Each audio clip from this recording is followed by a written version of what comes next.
Hello दोस्तों and welcome to UP सिड्डा। आप सभी का स्वागत है आज के हमारे इस नई वीडियो में। और आज हम लोग पॉलिटी एंड गवर्नेंस का जो PT 365 का लेटेस्ट अपडेटेड मॉड्यूल है वो कवर करेंगे starting from the quote of the day. तो आज का कोट है that to be successful you need family and friends, but to be very successful you need enemies and competitors. तो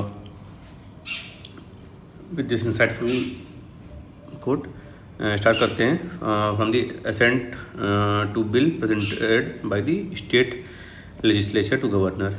तो Supreme Court ने एड्रेस किया है governor and presidential power concerning the assent और विथहोल्डिंग the assent to be bill presented by the state legislature under article 200 and 200A of the constitution. तो 200 के under में article 200 में गवर्नर्स ऑप्शन क्या है आफ्टर प्रेजेंटेशन ऑफ बिल। तो ये accent grant कर सकता है, विथ होल्ड कर सकता है या रिजर्व कर सकता है bill for present consideration. In return of the reconsideration तो government may return a non money bill for reconsideration with recommendations for amendment, and if bill is repassed by the legislature with or without modification, the government is obligated to pass it. And reservation of president में governor may reserve bill if it threatens the power of high court, कर सकता है reserve. And जो article 201 है उसमें presidential accent की बात की गई to state bill. Constitutional provision के हिसाब से president can either assent the bill और विदड्रॉल द एसेंट और direct the governor to return the bill for reconsideration. Issues क्या हैं इसके साथ कि इसमें कोई टाइम लिमिट नहीं है and bill can be indefinitely retained. And commission recommendation क्या है, सरकारी कमीशन 1983 का था और पंची कमीशन 2007 का था। दोनों ने बोला था कि एक टाइमलाइन होनी चाहिए इसके डिसीजन के लिए and it would prevent the indefinite retention of the state bills under article 200 of the constitution. अभी recently state of Tamil Nadu versus governor Tamil Nadu case हुआ है, उस पर सुप्रीम कोर्ट ने रूल किया है that constitution does not allow governor to exercise absolute और pocket veto. Absolute veto क्या है, withholding the assent to bill pass by the legislature. Pocket veto that is the governor takes no action on a bill and keep it pending indefinitely. ये दोनों power नहीं है, या तो देना है एसेंट, नहीं तो जो है प्रेसिडेंट को आप भेजिए। और governor can not send bill to president once represented अगर हो गया है। If bill is unchange governor must assent to it unless the bill differ in the content from the original one. Governor must act on aid and advice of the state government and the only exception is the powers affecting the power of High Court or Supreme Court. And the court establishes clear timeline for governor's action under 200 to ensure the expediency. The failure of to comply with these timelines would make governor's inaction subject to judicial review. And supreme court का timeline क्या है इसके लिए, तो with holding the accent और reservation of the bill for consideration जो है ये 1 मंथ तक करना है एंड 3 मंथ रहेगा जब reservation of bill for consideration of the president contrary to the advice of the state council minister है। 3 मंथ है withholding assent contrary to the advice of state council minister. The government must return the bill together with a message and 1 month में bill reenacted by the assembly after they were sent back by the governor. 1 month में assent देना है। फिर Under 201, the Supreme Court set timeline for President to act on the bill which Governor has reserved for the President assent. Time limit for decision जो है ये within 3 months होगा and President has to declare the reason for withholding the assent which must be communicated to the state government. And states are required to cooperate by answering the queries and issuance of writ of mandamus. If there is no action by president within the time limit, the states are entitled to file writ petition against the president. And no absolute veto by president. President cannot exercise absolute veto by indefinitely sitting over the bill. Pre-legislation consultation, the state must consult central government before introducing bill requiring the presidential assent. And president ought to seek court's advice if bill is reserved on the ground of unconstitutionally, article 143 में ये mention है। फिर Waqf amendment act 2025, parliament receive the assent of president of this act. It refers to properties dedicated exclusively for religious and charitable purpose under the Islamic law, and any other use or sale of the property is prohibited, and waqf properties are bestowed upon Allah and are managed and administered by the appointed mutawali. Waqf board currently control 8.7 lakh properties spanning 9.4 lakh hectare across India. India has the largest waqf holding in the world. की challenges क्या हैं this provision की? तो formation of वक्त में no person क्या change किए गए? तो पहले no person shall create a Waqf unless he is lawful owner of the property. Survey of the Waqf में act replaces the survey commissioner with the district collector. And government property as Waqf, तो the act state that any government property identified as Waqf will cease to B.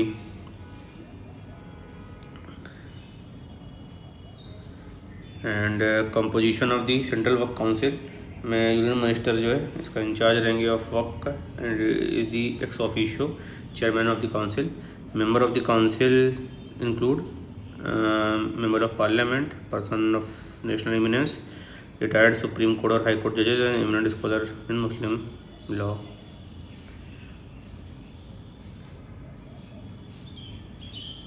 फिर जो है the act requires all council members barring the minister must be Muslims and at least 2 must be women. Mandates 2 member must be non Muslims.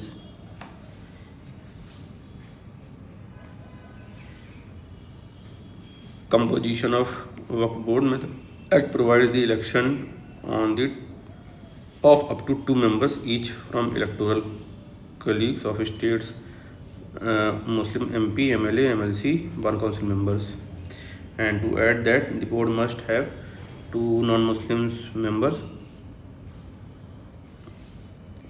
and at least 1 member from each Shia, Sunni, backward class of Muslims, 1 member each from Bohra and Aga Khani communities. That provides at least 2 members must be women. Composition of tribunals constituted under the act comprise of a judge of the rank equivalent to class 1, district session or civil judge, and state officer equal to the rank of joint secretary of state and expert in the Muslim law. Appeal against order of tribunal. Any person aggrieved by the order of tribunal may appeal to the High Court within the period of 90 days from the date of receipt of order of the tribunal. If there is no tribunal or the tribunal is not functioning, any aggrieved person may appeal to the High Court directly. Judicial accountability. So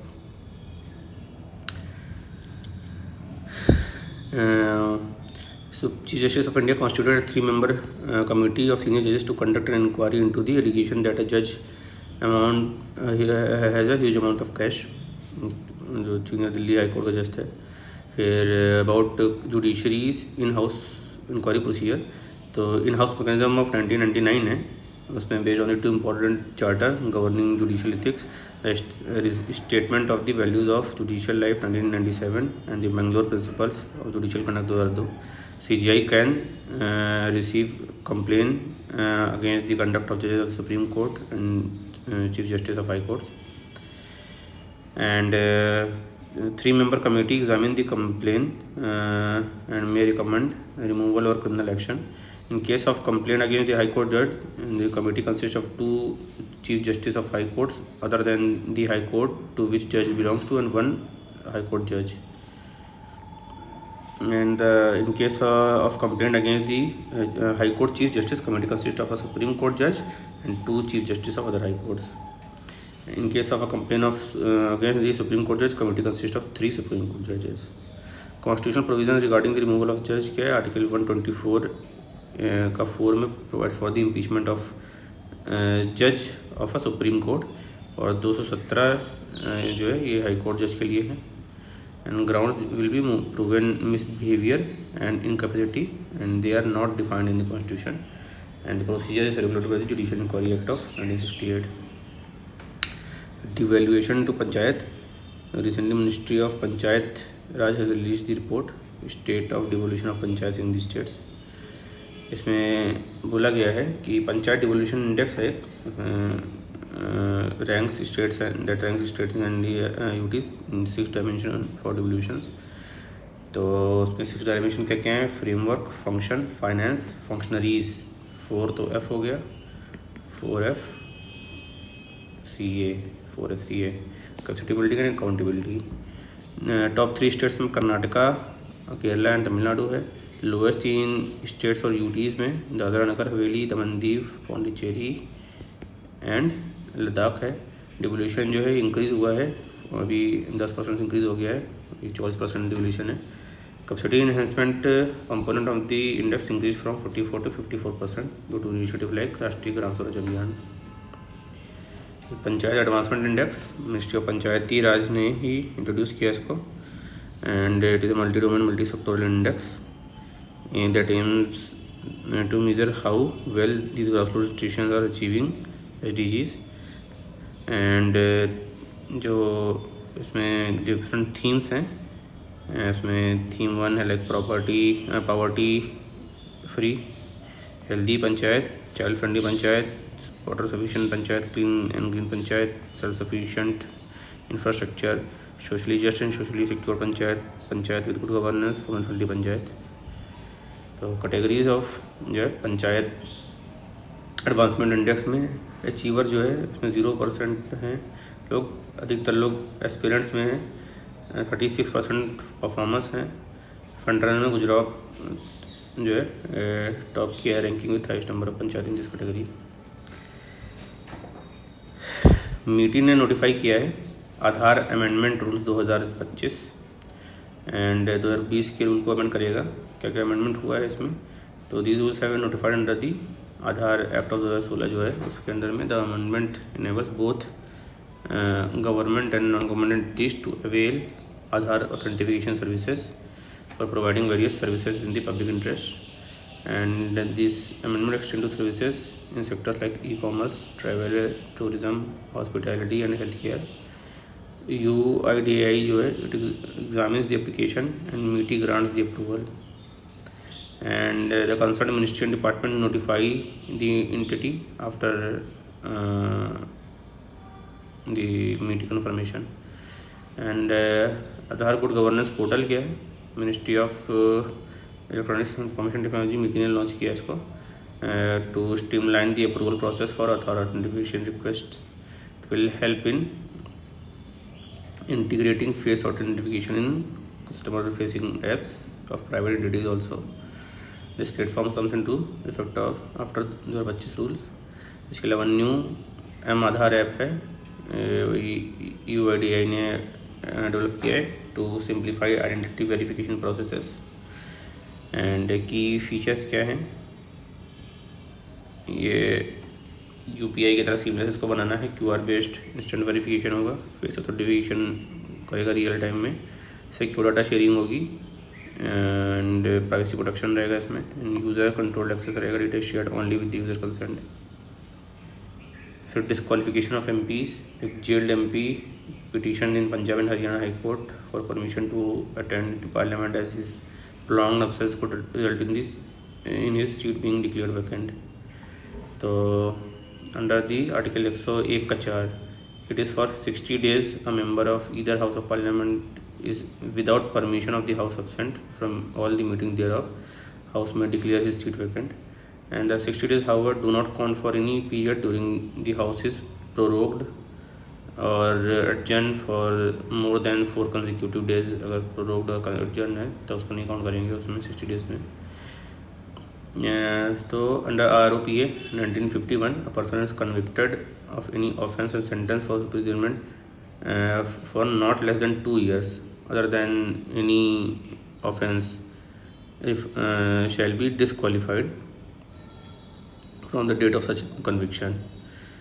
ये है provisions. Judicial pronouncement related to disqualification देखेंगे तो ADR case है 2002 का, mandated disclosure of criminal record of all candidates contesting election. Lily Thomas case है 2023 का 13 का, sitting legislature is disqualified immediately after conviction. The Public Interest Foundation and Union of India case है 2019 का, public political parties publish the criminal record of their candidates in their websites and social media. Online assurance monitoring system है, तो union parliament affair ministry ने highlight किया है the role of this system in managing the government assurances. It is implemented by the ministry of parliamentary affairs and it is a digital platform for insuring that the assurance made by the minister in the parliament are systematically tracked, monitored and fulfilled.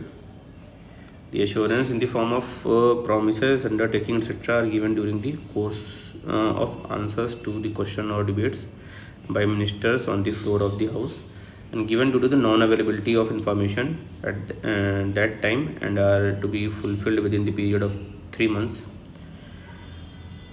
The MOPA is parliamentary affairs जो ministry है. It assign the function of implementation of assurance under the Government of India allocation of business rules 1961. President rule अभी मणिपुर में impose किया गया है under article 356 होता है ये, and it is based on the report from the state governor and if it is satisfied government of the states can not be carried in accordance with constitutional provisions. Additionally, 365 provides that if the state fails to comply with the union direction तब भी लग सकता है. And duration and approval जो होता है इस पर 56 sub clause 3, it shall cease to operate at the expiration of the 2 months unless it is approved by both the houses. भाई सिंपल मेजॉरिटी से अप्रूव करना होता है. And if approved can be extended to 6 months with the maximum extension जो है इस तरह से 6 months करके 3 months तक कर सकते हैं, 3 years तक कर सकते हैं. तो रिवोकेशन होता है बाय द प्रेसिडेंट होगा. And judicial pronouncement related to presidential rules क्या क्या है. तो SR बुम्बई केस है 1994 का. Supreme court held that proclamation under 356 is subject to judicial review. President only dissolve a state legislative assembly after the parliament's approval of the proclamation. Until then, assembly remains suspended, not dissolved. Immigration and Foreigners Act of 2025. तो Act 62 streamlined the various services related to immigration and foreigners, including their entry, exit, and stay in the country. This act repeals 4 existing laws: Foreigners Act 1946, Passport Entry to India Act 1920, Registration of Foreigners Act 1939, and Immigration and Careers Liability Act 2000, which govern the services related to the immigration and foreigners. Existing governance related immigration and foreigners क्या है. तो registration of foreigners including Indian origin visiting India on the following long-term visas, that is more than 180 days, must register with the foreigners regional registration officers. The visa regulation is the Bureau of Immigration grants electronic visa to countries. It was set up in 1971 under the Ministry of Home Affairs. The Immigration Career Liability Act 2000 makes carriers responsible for passengers violating the Passport Act. The Citizenship Act है 1955 का, that regulates the acquisition and registration of the foreigners as the overseas citizens of India. Ad hoc judges है. Supreme Court has relaxed a condition pertaining to the appointment of ad hoc judges to High Court. Now High Court can appoint around 2 to 5 ad hoc judges, provided the number does not exceed 10% of the sanctioned strength. And ad hoc जजेस के लिए constitutional provisions भी हैं according to article 224 का A. The Chief Justice of High Court may, with the previous consent of President, request a retired judge of any High Court to serve as ad hoc judge. And the procedure जो है ये memorandum of procedure 1998 में mentioned है, not in the constitution. And supreme court के article 127 of the constitution provides for the appointment of ad hoc जजेस.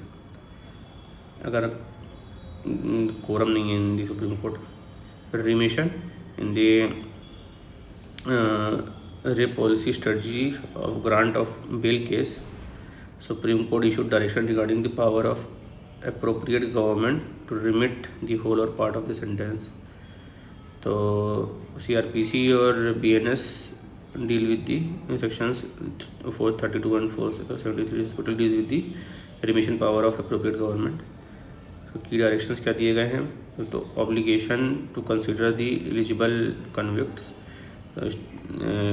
state duties which has a remission policy is obliged to consider the eligible case for remission even without convict applying for it, consider कर सकते हैं.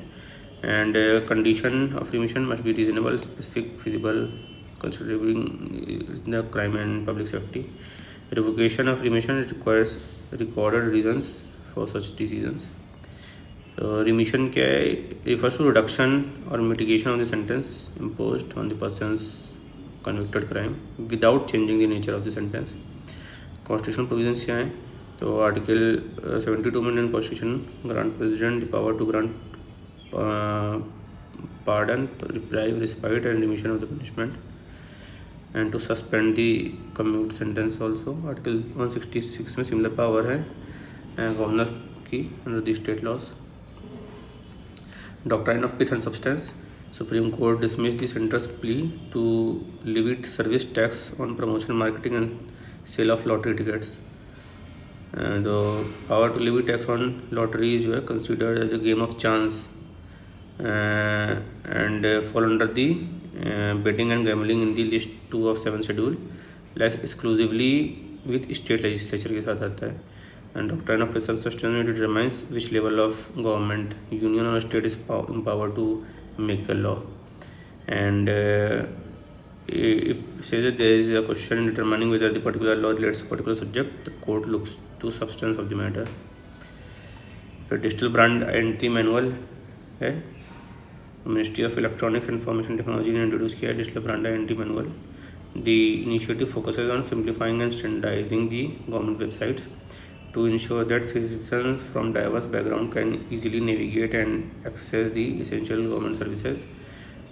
Objectives to enhance the service delivery and to ensure consistent messaging across ministries.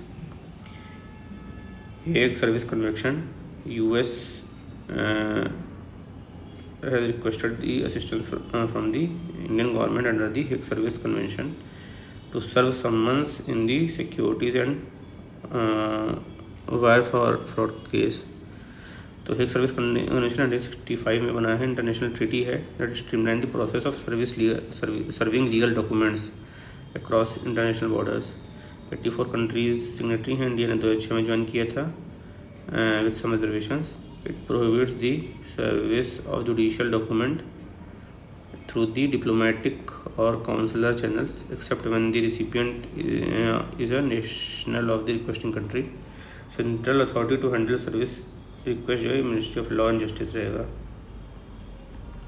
Copenhagen framework on citizen data, तो ministry of statistics and programme implementation exploring the relevance of Copenhagen framework for citizen data and its integration with India's statistical system. ये UN statistics division ने 2023 में develop किया है. Define the possible types of citizen data and offer a common understanding of relevant concept and their definition as a solid foundation. It provides a scope that conceptualize and agree on the different ways of citizen can play a role in data. Corruption Perception Index 2024 का है. 180 countries and territories को उसने rank किया है. And the public sector corruption इसमें देखते हैं from 0 मतलब हाई करप्शन है to 100 which is very clean. तो करप्शन जो है is making highlight that corruption is making fight against climate change much harder and urge the international community to address the link between corruption and climate change.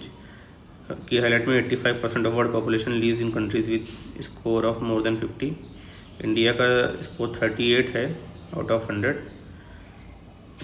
26 rank है 180 countries में. Least corrupt जो है Denmark है, followed by Finland and Singapore. Most corrupt जो south Sudan है. Followed by Somalia and Venezuela. फिर जो है जो अभी 3 कैटेगरी ऑफ पासपोर्ट कैटेगराइज किया जाता है, उसमें जो ऑर्डनरी पासपोर्ट होता है ब्लू कलर का होता है, डिप्लोमेटिक मरून कलर का होता है, ऑफिशियल वाइट कलर का होता है। So this is all about polity in this module. So hope you like this video. अगर अच्छा लगा तो please like, comment and share and subscribe to our channel. Notification bell press करिए ताकि आपको टाइम नोटिफिकेशन मिलता रहे। मिलते हैं नेक्स्ट वीडियो में, तब तक के लिए बाय।